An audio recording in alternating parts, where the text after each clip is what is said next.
Surat crime બ્રાન્ચને બાતમી મળી હતી કે સૈયદપુરા માર્કેટ પાસે મહાનગરપાલિકા સંચાલિત પે એન્ડ યુઝ ટોયલેટના પહેલા માળે ડ્રગ્સનું વેચાણ થઈ રહ્યું છે.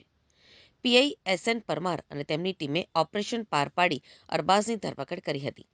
આરોપી ત્યાં બેસીને જ ગ્રાહકોને નશીલા પદાર્થો સપ્લાય કરતો પોલીસને તેની પાસેથી 51.40 ગ્રામ પ્રતિબંધિત મેફેડ્રોન ડ્રગ્સ મળી આવ્યું છે, જેની બજાર કિંમત અંદાજે ₹5,10,400 જેટલી થાય છે. ઝડપાયેલો ડ્રગ્સ પેડલર આરોપી અરબાઝ ઉર્ફે પાયુ માત્ર 10 ધોરણ સુધી જ ભણેલો છે અને કોઈ નક્કર રોજગાર ધરાવતો નથી. ટૂંકા સમયમાં વધુ પૈસા કમાવાની લાલચે તે ડ્રગ્સના રવાડે ચડ્યો હતો. પોલીસ તપાસમાં બહાર આવ્યું છે કે અરબાઝ અગાઉ સલાબતપુરા પોલીસ સ્ટેશનમાં પણ 7.40 ગ્રામ એમડી ડ્રગ્સ સાથે પકડાઈ ચૂક્યો છે. જેલમાં જઈ આવ્યા બાદ પણ તેણે પોતાનો કાળો કારોબાર ચાલુ રાખ્યો હતો. પોલીસે આ દરોડા દરમિયાન માત્ર ડ્રગ્સ જ નહીં પરંતુ અન્ય ચીજવસ્તુઓ પણ કબજે કરી છે, જેમાં ₹50,000 કિંમતનો મોબાઈલ ફોન અને રોકડ રકમ સામેલ છે. આમ કુલ ₹5,61,300નો મુદ્દામાલ જપ્ત કરાયો છે. પૂછપરછમાં આરોપીએ કબૂલાત કરી હતી કે આ ડ્રગ્સનો જથ્થો તેણે આદિલ મસાલા નામના શખ્સ પાસેથી મેળવ્યો હતો. હાલ પોલીસે આદિલને વોન્ટેડ જાહેર કરી તેને પકડવા માટે ચક્રગતિમાન કર્યા છે.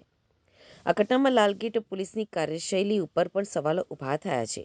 જે વિસ્તારમાં મોટા પાયે ડ્રગ્સનું વેચાણ થતું હતું ત્યાં સ્થાનિક પોલીસ અજાણ રહી હતી, જ્યારે ક્રાઇમ બ્રાન્ચે સચોટ બાતમીના આધારે દરોડો પાડીને સફળતા મેળવી છે. હાલ આ કેસની આગળની તપાસ લાલગેટ પોલીસ સ્ટેશનના પીઆઈ એનએમ ચૌધરીને સોંપવામાં આવી છે, જે ડ્રગ્સના મૂળ સુધી પહોંચવાના પ્રયત્નો કરી રહ્યા છે.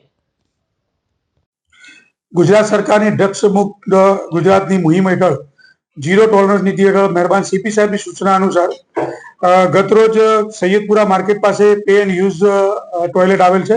એમાં એક અરબાઝ ઉર્ફે 5 ઇસ્માઇલ શેખ જે ડ્રગ્સનું વેચાણ કરે છે એવી બાતમીના આધારે ક્રાઇમ બ્રાન્ચની ટીમે ત્યાં દરોડો પાડી અને 51.040 ગ્રામ ડ્રગ્સ કુલ કિંમત ₹5,10,400 પકડી પાડેલ છે, જેમાં એક આરોપી અરબાઝ ઉર્ફે 5 ઇસ્માઇલ શેખ તંતાવાડ લાલગેટનો રહેવાસી છે, એને પકડી પાડવામાં આવેલ છે. આ આરોપી અગાઉ સલાબતપુરા પોલીસ સ્ટેશનના ગુનામાં અગાઉ પકડાઈ ચૂકેલો છે, 7.40 ગ્રામ એમડીના ગુનામાં. એનો ગુનાહિત ઇતિહાસ છે અને આગળની તપાસ લાલગેટ પોલીસ સ્ટેશનમાં સુપ્રત કરવામાં આવેલ છે અને ત્યાં તપાસ ચાલુ છે.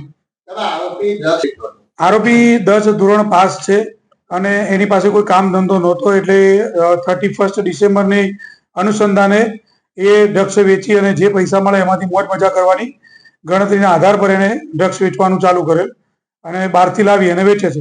આગળ ક્યાંથી લાવે છે એની તપાસ ચાલુ છે લાલગેટ પોલીસ સ્ટેશન. સુરતમાં જે એને ગ્રાહક મળે એ વેચી અને પૈસા લેવાની વાત હતી 31 ડિસેમ્બર અનુસંધાને. ના, એવું કઈ અત્યારે એવું કઈ ધ્યાનમાં આવે.